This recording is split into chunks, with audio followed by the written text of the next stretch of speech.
కళ్ళకున్న కాటుక చూడు, కట్టుకున్న చీరను చూడు, అస్తమాను నన్నే చూడయ్యో నా బంగారు కొండ, అంత దూరం ఉంటే ఎట్టయ్యో.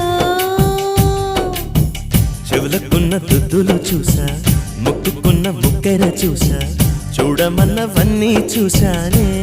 నా పువ్వుల దండ చూపకుండా ఎన్నో దాచావే.